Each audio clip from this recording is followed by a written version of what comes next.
Jatketaan tällä video. Mielenkiintoinen ilmiö. Katumanjärvellä en ole koskaan ennen tuommoista ilmiöä nähnyt normaalilla järvellä. Tuttu ilmiö kyllä lavuaarista, mutta Katumanjärven rannalta niin mielenkiintoinen. Kato, siellä on ahti jäänyt jalasta kiinni ja nyt se hengittää ulospäin. Ja sitten niin kohta näkyy, kun sit se vetää henkeä sisäänpäin. Nyt se vetää, kato. Noin, se ahti siellä. Vai olisiko se merenneito? Hengittelee.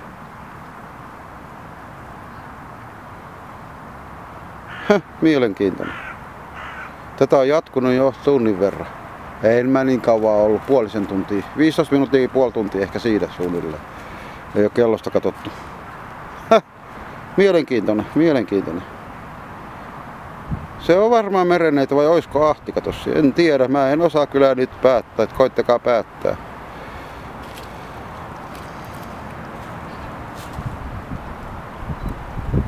No.